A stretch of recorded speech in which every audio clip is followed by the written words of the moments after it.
Chez Forrester Création, Brooke, Hope, Carter, Cathy et Ivy sont choqués d'apprendre que Rémi est derrière les deepfakes. Will écoute Elektra expliquer ce qui s'est passé. Will dit que Rémi est obsédé par elle depuis longtemps. Il n'arrive pas à croire qu'Elektra a failli mourir, mais Elektra sourit à Will et lui dit qu'il l'a sauvée. Ivy est si heureuse que sa nièce aille bien. Elektra était bouleversée par les photos, mais c'est encore pire que ce soit Rémi qui les ait créées. Carter dit que c'est tellement dingue qu'il ait fait les deepfakes, tandis que Cathy et Brooke s'excusent de l'avoir licencié. Elektra dit comprendre pourquoi ils ont agi ainsi. Will jure que Rémi ne lui fera plus jamais de mal. Hope et Ivy conviennent qu'il ne faut plus voir les choses comme elles sont. Brooke et Cathy savent qu'elles ont aggravé la situation d'Elektra. Elektra est ravie d'apprendre qu'elle a retrouvé son travail. Brooke est contente qu'Elektra aille bien, mais elle doit se dépêcher d'aller à une réunion. Elektra est ravie d'être de retour au travail. Carter lui accorde un jour de congé après tout ce qu'elle a traversé.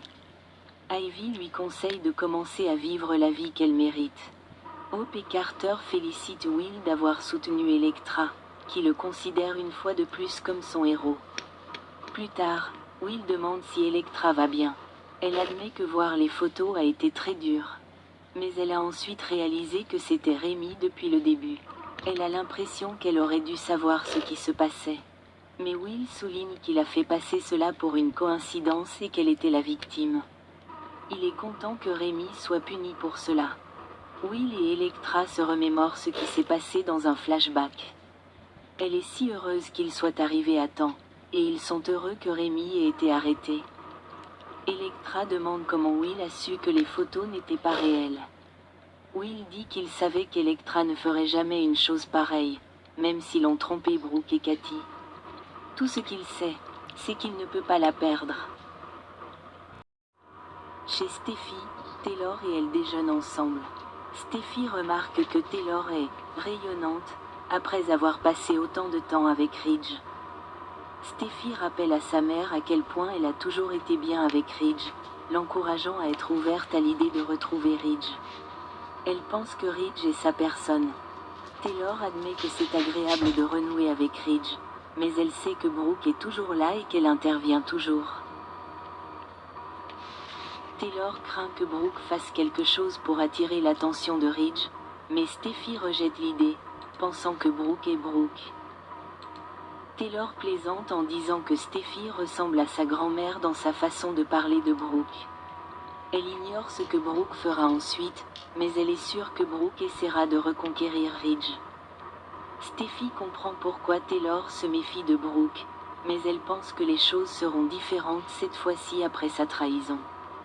Taylor sait qu'Eric est également en colère contre Brooke.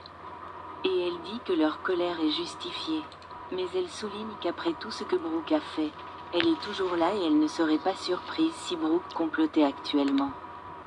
Steffi sait que sa mère s'inquiète pour Brooke, mais elle dit qu'elle n'a pas besoin de s'inquiéter car Ridge ne reviendra jamais vers elle. Pendant ce temps, Ridge est chez son père.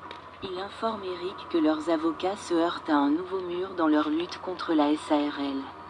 Eric en a assez des nouvelles concernant Carter, qu'il considère comme un criminel. Ridge affirme que la prise de fonction de Brooke est tout aussi criminelle. Eric voit bien que Ridge est désillusionné par Brooke. Ridge est furieux de ce que Brooke a fait à leur famille, et à Eric en particulier. Eric est convaincu que les Forrester reviendront, mais il admet être contrarié par l'attitude de Brooke. Ridge n'est pas sûr de pouvoir un jour guérir de ce que Brooke a fait. Il dit qu'elle continue de lui faire ce genre de choses. Eric souligne que Taylor ne ferait jamais une chose pareille. Puis il demande à Ridge où en sont les choses avec Taylor. Eric se souvient que Steffi avait laissé entendre que Ridge et Taylor étaient déjà de nouveau ensemble. Il sait qu'ils ont été proches récemment.